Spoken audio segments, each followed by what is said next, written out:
O programa Universidade Viva de hoje vai falar sobre filosofia e cotidiano. E para tratar deste assunto, nós estamos recebendo aqui nos estúdios do Dr. Manuelito Eduardo Campos, da Faculdade Integrada da Grande Fortaleza, com muito prazer. A Ieda Prado, ela é doutora e mestra em Sociologia, professora da FGF e coautora do livro Filosofia em 11 Atos. A outra convidada é a professora Milena Braz, ela é doutoranda e mestra em Sociologia, também professora da FGF e coautora do livro Filosofia em 11 Atos. E a outra convidada é a Érica Batalha, ela é mestre em Filosofia, é especialista em Psicopedagogia, professora do ensino médio e superior e foi organizadora do livro Filosofia em 11 Atos. Se você quiser sugerir temas para o nosso programa, o nosso e-mail é fgftv@fgf.edu.br. Esse programa é gravado sempre aqui nos estúdios do Dr. Manuelito Eduardo Campos, da Faculdade Integrada da Grande Fortaleza, para a Rede Pública de Televisão Cearense.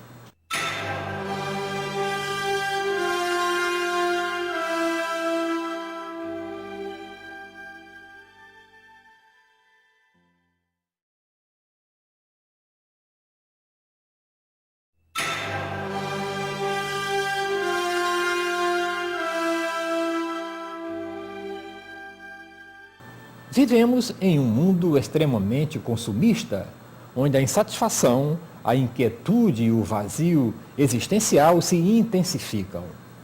A filosofia, por muito tempo, foi deixada de lado na nossa vida, porém, hoje, muitas pessoas começam a discutir novamente para tentar decifrar a rotina diária em busca de um viver melhor, em busca de uma avaliação adequada para acontecimentos que nos parecem banais.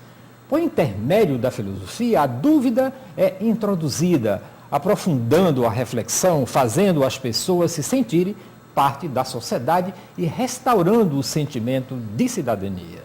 No mundo em que vivemos, onde nos deparamos com corre-corre, a concorrência e a ambição, necessitamos desenvolver cada vez mais a capacidade de argumentar, de discutir, de interpretar e de nos posicionarmos para termos condições de conviver com essas situações, fazendo presente nas nossas vidas a ética e o respeito para com as pessoas e o meio. O homem, à medida que consegue dominar e modificar a natureza e o conhecimento em sua volta, renova-os constantemente. Com isso, possibilita avanços e progressos a cada geração em relação aos seus antepassados. Então, a cada novo dia, o homem precisa buscar saídas, respostas, solucionar problemas e saber escolher requisitos fundamentais para quem quer acompanhar a rápida transformação do nosso mundo. E é isso que será possível através do uso inteligente e criativo do pensamento. E com a filosofia, fazendo parte da vida, teremos mais possibilidades de entendermos a nós mesmos e aos outros e ao meio que nos cerca, tornando-nos seres mais criativos e satisfeitos. Filosofia e cotidiano. O que é isso e para que serve? Podemos viver sem filosofia? É a primeira pergunta que eu faço. Eu vou começar ali com a professora Ieda Prado. Podemos viver sem filosofia, para responder essa pergunta. A Marilena Chauí diz que a filosofia é a ciência com a qual e sem a qual vivemos tal e qual e não se muda nada. A ideia não é a mudança efetiva, no sentido da prática, no sentido da ação, no sentido da gestão, mas a compreensão. E a partir dessa compreensão, a mudança e a melhoria da qualidade de vida, ela vem como consequência. A partir do momento que eu me entendo melhor no mundo como sujeito, como parte da sociedade, aí isso sim vai possibilitar uma interação diferenciada. O que a gente pontua quando fala de filosofia e cotidiano é que é uma filosofia que ela vai para além da filosofia clássica, da teoria da filosofia dos antigos, dos teóricos que compõem a história da filosofia. Mas pensa na filosofia como uma filosofia que faz parte do cotidiano, que permite entender melhor o mundo, se entender melhor e, consequentemente, viver melhor. Perfeito. Milena Braz. Bem, é muito importante saber de onde parte esse tema, né? Por que nós passamos a pensar, a discutir sobre esse tema aqui em Fortaleza. Então, faz parte de uma experiência adotada no Sesc Centro, O nome do programa em que nós participamos lá é Café Filosófico. Então, foi a partir da demanda dos comerciários, das pessoas que trabalham ali pelo centro, que frequentavam e frequentam a biblioteca do SESC, começaram a se interessar por filosofia. E a professora Ioneide, que é quem organiza, juntamente com o professor Casimiro Campos, pensaram em compor essas palestras, não é? Essas falas sobre filosofia. Só que o público, não é, que eles atendem lá é um público que nem todos têm uma formação, ou poderia melhor dizer que a maioria deles não tem uma formação superior e outros têm poucas instruções, uma baixa instrução. Então a tentativa era pensar em temas que colocassem as ideias em movimento, né? Que as pessoas pensassem sobre isso, temas da atualidade, né? Como você muito bem apresentou aí no início, a questão desse corre-corre, né? Das mudanças rápidas desse mundo em que nós vivenciamos hoje, as angústias das perdas. Então, são diversos temas que a gente trabalha, mas a partir de uma linguagem bem acessível. E é importante também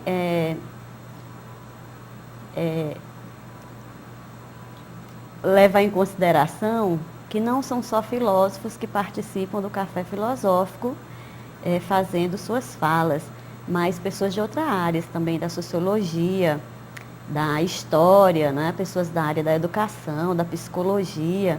Então, todas as ideias que fazem parte dessa sociedade em que nós vivemos, para colocá-la para circular, para as pessoas questionarem, para desnaturalizar aquilo que é dado como sendo o correto, como sendo o concreto, né? Para que as pessoas tenham essa oportunidade de refletir, de trazer debates que estão mais distantes para mais próximos para as pessoas, mostrá-las a partir de um outro ângulo, não só aquele que é apresentado pela mídia ou aquele que a pessoa escuta rapidamente, através de outros colegas, nas esquinas, mas a partir de especialistas que estudam aqueles temas, que conhecem sobre a história do tema e passam aquilo, né, dessa forma bem descortinada, para que as pessoas passem a conhecer sobre a realidade e passem também a questionar sobre ela.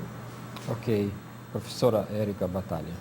Bom, como os colegas falaram, né, o porquê da filosofia, né, a utilidade da filosofia. Inclusive, esse livro da Marilena Charwen é um livro interessante, que é o Convite à Filosofia, que é até uma boa indicação para quem está começando a querer ter contato com o tema. E lá ela vai falar da questão da utilidade ou não. E aí a gente partiria de um princípio do que a pergunta fundamental seria: o que é ser útil? O que é ser útil nessa sociedade, como o senhor bem colocou no início, onde o que se busca é um consumismo cada vez mais exacerbado, o enfraquecimento das relações pessoais, em prol de um crescimento econômico que não vem junto com o crescimento da felicidade do indivíduo. Então, nesse sentido, a primeira ruptura que a gente tem que fazer neste projeto lá do Café Filosofia do Sesc Centro precisamos filosofar. Nós não vamos fazer filosofia no sentido acadêmico da coisa. Nós não vamos ficar contextualizando, claro, porque é necessário. A gente usa a história da filosofia para trazer ideias.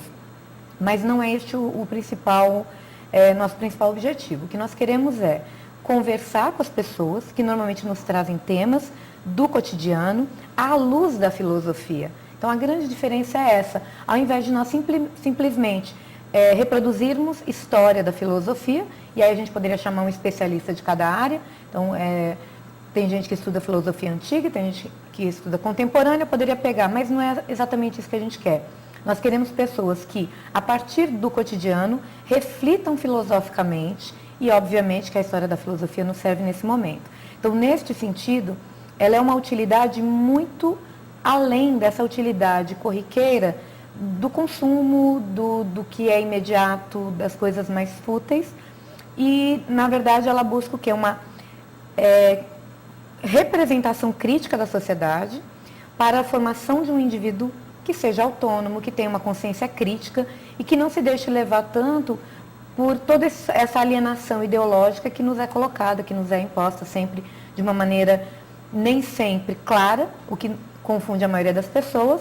E eu acho que no Café e Filosofia a gente tem esse papel de descortinar um pouco essa realidade, que a maioria da população recebe como se fosse uma verdade absoluta.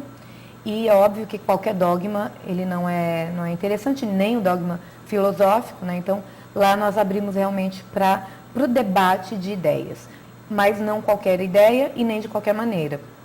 Eu acho uma coisa, eu acho outra. Claro, isso é importante, mas nós vamos também refletir radicalmente sobre essa ideia, que é o princípio fundamental da filosofia, né? Buscar o máximo, a essência daquela coisa, inclusive reconhecendo que essa essência não é fixa, porque ela é temporal, ela é contingente e necessariamente ela vai acabar mudando. Perfeito. Eu queria colocar a Ieda Prado aqui na conversa, porque recentemente, né, voltou, que antigamente, na minha geração, estudou filosofia, né, voltou para o ensino de segundo grau, no ensino médio, né. É importante para a formação do jovem o estudo da filosofia, sociologia e ética, professora? Bem, tendo em vista a pergunta, eu vou contextualizar na história. A filosofia ela foi parte já do cotidiano do ensino médio, dos alunos, até a década de 50, aproximadamente. Ela foi retirada dos currículos, porque a escola se abriu para a maioria da população para atender a necessidade de mercado. Dentro da necessidade de mercado, que era a produção da indústria que estava chegando no país, não era preciso uma matéria, uma disciplina que trabalhasse o pensar, já visto que a meta era mão de obra para a indústria, para o mercado de trabalho. E para reproduzir e apertar botão não precisava de uma reflexão. Hoje nós vemos uma sociedade diferente. O que se busca no mercado, o que se busca no profissional? Ideia, criatividade, conhecimento, lógica, interação. Nesse sentido, a filosofia, que é uma disciplina que se põe a pensar, a refletir, a criticar, ela é muito interessante. E ela retomou os currículos porque o mercado mudou e as necessidades também. Mas, professora, hoje, no mercado de trabalho, a juventude que era preparado para aquele mercado de trabalho hoje não continua hoje apertando o mouse e digitando o teclado e conversando. Então, essas pessoas não estão muito impregnadas nessa tecnologia e como é essa tecnologia e como a filosofia ajuda essas pessoas, por exemplo, dessa geração que consegue falar ao mesmo tempo com 5 pessoas, consegue fazer vários serviços ao mesmo tempo. De que maneira a filosofia e o cotidiano ajudam, né, se entrelaçam e formam melhor o novo cidadão desse novo milênio? Pronto. Professores de filosofia do ensino médio estão pegando temas do cotidiano, inclusive esse.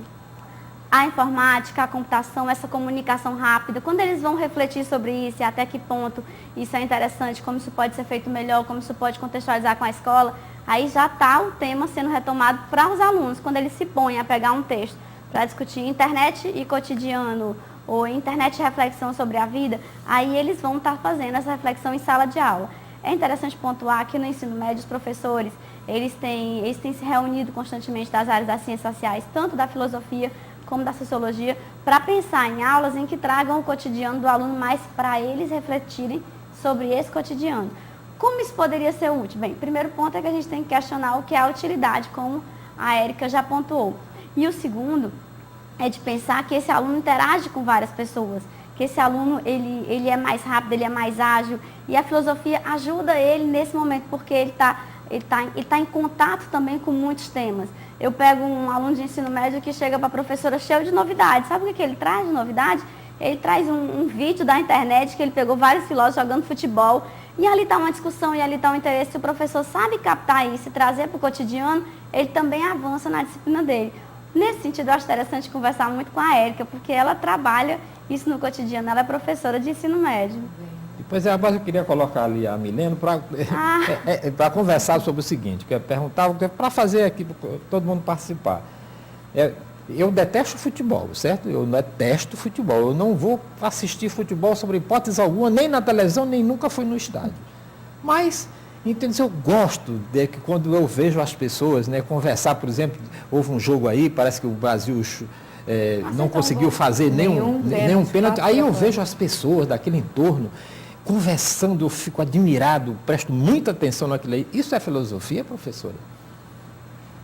Isso é filosofia do cotidiano, isso é discutir filosofia. Eu acredito que isso é, aqui dentro da nossa discussão, colocar as ideias em movimento. É você olhar para uma realidade que não lhe chama, não é tanta atenção, mas a partir de um evento daquele, de local onde você mora, aquele time, né, que faz parte daquele local, ele não fazer nenhum gol, né, então aquilo vira uma discussão filosófica. Uma discussão, uma reflexão sobre o técnico, né, e começa a discutir o técnico, os jogadores, os salários, que esse povo ganha tanto e por isso se acomoda.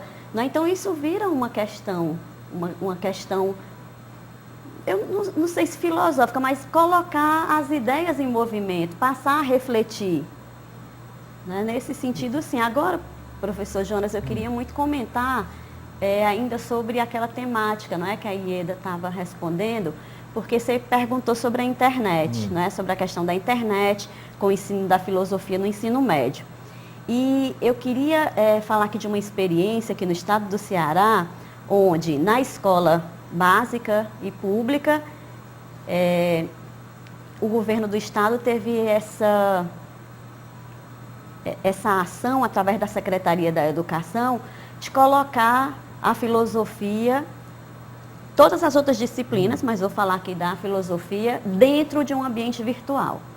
Então, no ensino médio aqui das escolas públicas no Ceará, os professores trabalham com o Primeiro Aprender, que foi produzido por alguns professores aqui mesmo do Ceará, alguns aqui da Universidade Federal, da Universidade Estadual, e eles seguem esse roteiro a partir desse Primeiro Aprender. E o que o governo propôs agora também, através da Secretaria da Educação, e aí teve a parceria da Universidade Federal do Ceará, e eu participei para transformar esse conteúdo de filosofia e de sociologia para o ambiente virtual. Exatamente para esses alunos do ensino médio, quer dizer, a época é outra, os alunos se interessam muito por imagens, por sons, por efeitos, por rapidez, abre links. Então, falar em filosofia daquela forma anterior, né, estava ficando meio desestimulante para os assuntos, para os alunos. Né? E aí veio essa ideia de trazer esse conteúdo para o ambiente virtual, onde os personagens conversam, onde se abre o link, toca uma música, passa um vídeo. Né? Então, a filosofia se renovando, né? Quer dizer, a filosofia não muda, mas traz a mesma discussão para dentro de um ambiente diferenciado, onde vai ser mais atraente para o aluno do ensino médio, né? Para essa faixa etária desses jovens que estão no ensino médio. Ok, eu vou ter que pedir um pequeno intervalo. Na volta nós começamos aqui com a doutora Érica Batalha, e se você quiser sugerir temas para o nosso programa, o nosso e-mail é fgftv@fgf.edu.br. Este programa é gravado sempre aqui nos estúdios do Dr.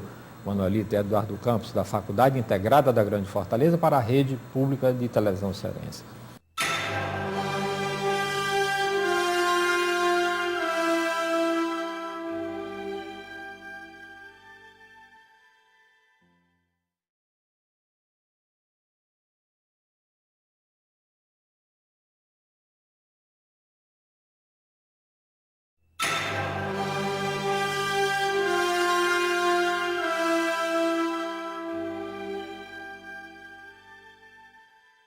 O programa Universidade Viva está falando aqui sobre filosofia e cotidiano. Eu queria colocar a Érica Batalha na conversa, no bloco anterior. A gente estava discutindo essa... Mas, na realidade, o que é essa filosofia do cotidiano? Eu queria entender um pouco mais para que os telespectadores pudessem... Qualquer assunto vira filosofia e cotidiano? Como a Ieda falou, né? Eu dou aula também no ensino médio, nas três séries, né? Primeiro, segundo e terceiro, de filosofia e sociologia. E é como a Milena também falou, é muito difícil a gente conseguir manter uma aula com alunos que estão num outro nível de rapidez de informação, de interação. Eles têm o celular, que já tem a internet, que eles já podem acessar. Então, não é fácil. Mas, por outro lado, e é interessante que a minha aula é segunda-feira de manhã. Então, quando eles chegam na segunda-feira, normalmente eles já trazem do domingo à noite algo que aconteceu, que gerou neles algum tipo de dúvida. E normalmente eu me aproprio disso também para fazer a aula. Eu tenho muita liberdade nesse colégio e é interessante nesse sentido. Então, falar em filosofia no cotidiano, para o cotidiano, é reconhecer que existe uma demanda. O aluno chega, porque é muito comum em escola que é muito, assim, tem um conteúdo programático muito fechado, você tem todo um planejamento, eu também tenho, mas se o aluno vem com uma demanda, eu não tenho como dizer assim, espera um pouquinho, eu vou fazer o conteúdo, depois a gente volta. Eu me lembro de um caso muito claro, que foi quando ocorreu o caso Nardoni, né, da morte da menina. Segunda-feira de manhã, eles estavam em pânico, né, todo mundo só queria falar disso. Óbvio, eu parei toda a minha programação e fui falar disso com eles. Para falar da questão da violência, para falar da questão de como estão as relações, né, falar da família, né, como na sociologia a gente também trata muito, então era uma família não tradicional, já não com aquele núcleo de pai e mãe, já era uma família, uma segunda família, né, onde a menina estava incluída. E como é que isso, qual foi a reação dessas pessoas ao lidar com essa menina? Né? No caso da madrasta, a gente partindo do princípio que de fato foram os responsáveis. Ela não conseguiu compreender que existia ali uma criança que não tinha culpa nenhuma por ter sido de uma outra família, né, de uma mãe que ela provavelmente não gostava, não soube trazer essa menina para o seio da família dela. Então nós vivemos isso no nosso cotidiano. E é muito grave, né? O caso que a gente viu há pouco tempo, e está crescendo muito, a homofobia parece que cresce, o que é um absurdo. A gente está em 2011 e parece que está crescendo cada vez mais o preconceito de modo geral. Um pai e um filho que estavam abraçados foram confundidos com um casal gay e esse pai foi agredido. Então nós vivemos uma época que me parece cada vez mais com 1100 e alguma coisa, e eu tenho medo das fogueiras que poderão advir a partir disso. E aí que eu acho que tem que entrar a filosofia. Primeiro, para compreender que existem diferenças. Não dá para a gente ficar fingindo mais de que tudo que está sendo dito para a gente é verdadeiro. Então, se eu estou assistindo televisão e me vem uma imagem ou me vem uma reportagem dizendo alguma coisa, eu vou receber aquela informação, mas eu tenho que ter a capacidade de perceber quem está me dando essa informação, por que está me dando e qual a influência disso no meu cotidiano. Então, por exemplo, quando a Milena fala dessa questão do futebol, né, o Brasil teve um jogo horrível, com um final ainda pior, quer dizer, como é que se parte? Pessoas que são pagas só para fazer isso, e muito bem pagas, os 4 que bateram pênalti, os 4 colocaram para fora. Isso está uma discussão enorme na internet. Então, eu acompanho pelo Twitter, pelo Facebook, só se falou disso. Reclamando deles, do quanto eles ganham e tudo mais. Só que ninguém questiona que sociedade é essa que nós vivemos, em que um jogador de futebol ganha centenas de vezes mais do que um professor, por exemplo. Então, nós vivemos uma sociedade que já está numa crise. É uma crise de identidade que vem de uma crise de valores. E retomando o que a Ieda falou no começo em relação à volta do ensino, no ensino médio, das 2 disciplinas, que eu acho fundamental, existe mesmo essa demanda por pessoas que pensem, mas que não pensem tanto assim, né? Porque pensar tanto assim pode prejudicar as pessoas que querem manipular essa massa que sempre foi manipulada. Eu acho, e aí é uma leitura que eu faço, que se dá a impressão de que eu te dou liberdade para você ter qualquer informação e por isso você se acha livre, mas essa informação ela é toda encadeada, ela é toda pensada para que você continue pensando do mesmo jeito. Então, apesar do adolescente ou de qualquer pessoa ter toda a informação que ele quiser na internet hoje, essa informação é direcionada para mantê-lo limitado. Uma raivinha aqui e ali, né? Vamos gerar um debate máximo no Twitter, vamos fazer com que as pessoas escrevam contra tal ponto. Todo mundo faz, se acha muito bem, termina o dia achando que estão mudando o mundo, mas ninguém levanta e vai até, não se une para lutar por uma mudança real. Eu acho que já é um começo. Eu fico imaginando na época da escola, eu já era muito ativa e eu via que os professores se incomodavam muito com isso. Hoje já está mudando. O professor que não aceita no cotidiano que a criança, o adolescente ou o adulto conteste esse professor ele já está bem ultrapassado. Então já é um avanço, mas estamos muito longe ainda de que isso de fato seja uma liberdade para que um sujeito autônomo possa pensar a sua própria vida e agir da maneira como ele realmente deveria agir.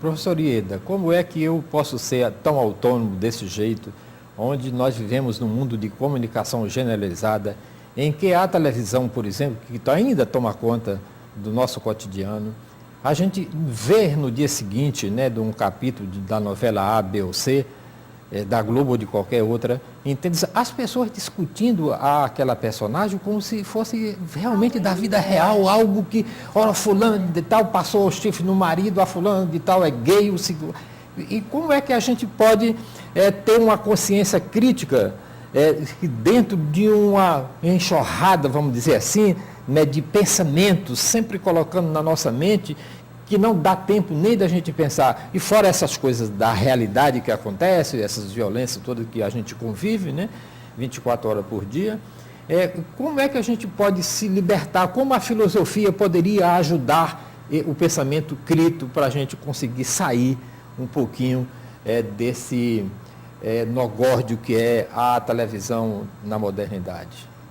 Bem, nós estamos realmente envolvidos numa teia muito coercitiva, muito sedutora, que é a TV, né? A vida, o que é a vida hoje? Você trabalha, consome, deseja consumir mais, trabalha mais para consumir mais, e a televisão está vendendo essa imagem para você. Olha, que você é infeliz, que você é feio, que seu sapato é feio, que sua roupa é feia. Então você trabalhe mais para consumir mais. Nós estamos realmente envolvidos nessa teia que ela é muito sedutora. Mas há um ponto, estamos envolvidos e querendo trabalhar mais e ganhar mais e consumir mais, mas estamos também mais infelizes. Cada vez mais está se dedicando menos tempo à família, o lazer da família está muito voltado para o consumo, para o shopping.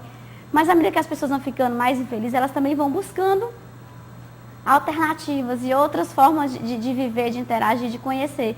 Nesse sentido é que eu acho que a filosofia ela cumpre um papel, em especial no SESC. A organizadora do projeto no SESC, ela disse que o programa foi feito do Café e Filosofia para comerciários, que os comerciários frequentavam a biblioteca, mas eles queriam mais, queriam curso. E muitos hoje estão dando depoimento de que a partir do momento que começam a estudar, a ler, conhecer melhor a vida, se possibilita um pensar diferente na sociedade. E isso, de alguma forma, traz uma satisfação, traz o bem viver, que é uma das propostas da filosofia, é o bem viver. É viver com mais dinheiro? Não, é viver bem, é o bem viver. Não necessariamente tendo mais, consumindo mais, mas compreendendo melhor a si e ao mundo. Isso traz uma satisfação para o eu, para o íntimo, para a alma, como se quiser nomear, mas traz uma satisfação. O que é que você acha disso, Milene? Bem, essa questão aí da televisão, professor, que você colocou, o Café Filosófico do SESC, é antigo, né, inclusive, né? O Café e Filosofia, ele está no 3º ano já. Aqui, né? Mas o Café Filosófico já tem mais de 10 anos, né? Que era da TV Cultura. TV Cultura. Né? Isso. Muito interessante, tinha sempre um especialista discutindo um tema, né? Que eram todos os temas do mundo discutidos. Eu achava muito interessante aquele programa. O próprio Café Filosófico é um exemplo de que diversas pessoas que lotam um auditório lá do Sesc Centro escolheram estar falando sobre um tema do cotidiano, estar filosofando e não estar em casa assistindo às novelas. O Café Filosófico também ocorre em um dia da semana, que é um dia muito disputado aqui em Fortaleza nos restaurantes, que é dia de quinta-feira, o dia dos caranguejos aqui em Fortaleza. E diversas pessoas escolhem estar ouvindo os especialistas e estarem dialogando, pondo suas dúvidas, querendo descobrir mais sobre aquele assunto. Então, a gente já percebe aí uma mudança. Então, é um público, como eu lhe falei, um público heterogêneo. Mas esse café, desculpe, professor, mas esse café filosófico, ele não poderia estar presente, ele se expandir, em vez de ser num lugar só, ele está, inclusive, lá na rodada dos caranguejos, não poderia? Qual era o problema de se discutir essa filosofia e o cotidiano lá na rodada dos caranguejos, se discutir e sair em outro tipo de evento? Não poderia ser, não poderia se expandir? Tem que ser num lugar fechado, as pessoas têm que ficar aqui olhando o filósofo discutir? Ou poderia isso ser uma semente e se expandir? Professor, eu acredito que não há nenhum problema mas acredito que quando as pessoas escolhem o local para onde vai, tem alguns interesses, não é, por trás disso. Então, a escolha para os caranguejos, a escolha para os bares são movidas por outros interesses, né? Saborear o caranguejo, paquerar. E aquela claro conversa que não é isso, filosofia no bar? claro que isso as pessoas não vão deixar de criticar a sociedade, de tratar temas polêmicos, né? Mas assim, o que diferencia o espaço do café filosófico é a organização, é a escolha de um tema, é um texto que é enviado anteriormente, as pessoas já sabem que naquele dia vão discutir sobre aquele determinado tema. É a existência do especialista, né? Então é isso que diferencia um pouco. Assim, uma reflexão mais guiada, né? Mais guiada por algo que já foi, que as pessoas já tiveram conhecimento antes, né? Mais preparado. Inclusive eu queria falar que desses eventos do SESC, de todo esse tempo que a gente discute, disso saiu uma obra, né, que é o livro aqui, Filosofia. Aí nós vamos deixar para falar né? no próximo bloco sobre Pronto, o livro. então né? saiu essa obra e que aqui a gente trata de diversos temas que foram discutidos lá, né, que as pessoas escolheram, as pessoas deixaram sua novela, deixaram os caranguejos para estar discutindo lá no SESC. Tá certo, eu vou pedir aqui mais um intervalo no programa Universidade Viva, que hoje está discutindo filosofia cotidiano. E em seguida nós vamos falar do lançamento do livro aqui, que foi organizado pelo Cassimiro Medeiros Campos e a Érica Batalha da Costa, que ela está aqui, os organizadores e os professores autores, queria mostrar aqui para a gente discutir no próximo bloco.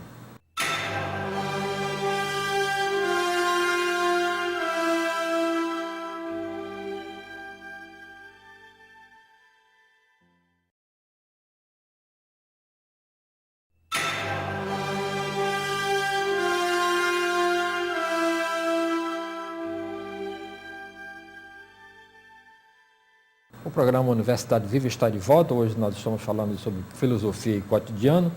Eu queria, nesse bloco aqui, falar um pouco do lançamento do livro Filosofia em 11 Atos, e que foi organizado pelo Cassimiro de Medeiros Campos e a Érica Batalha da Costa.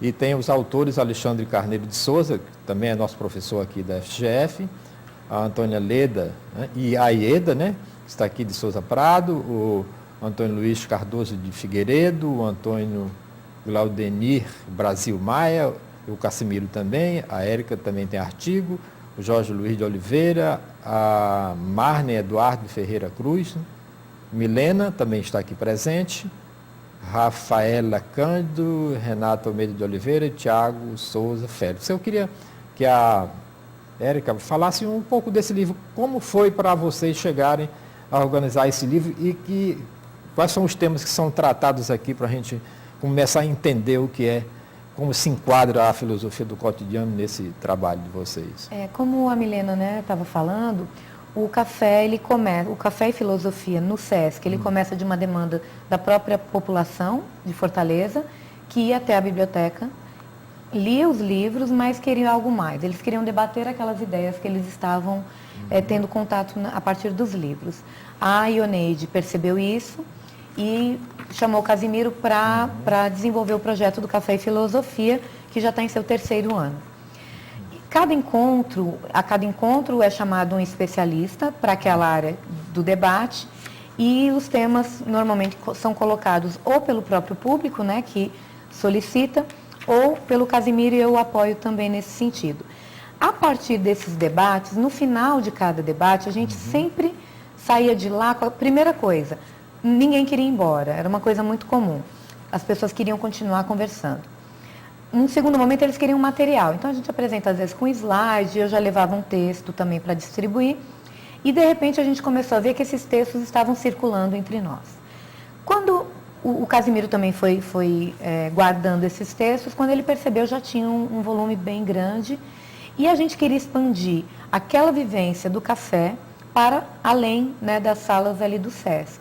Então, era uma maneira da gente também atingir um público além deste, que não pode estar lá na quinta-feira, e que vai fazer com que a pessoa leve para casa, que possa refletir mais sobre aquele tema que ela começou a debater durante o café.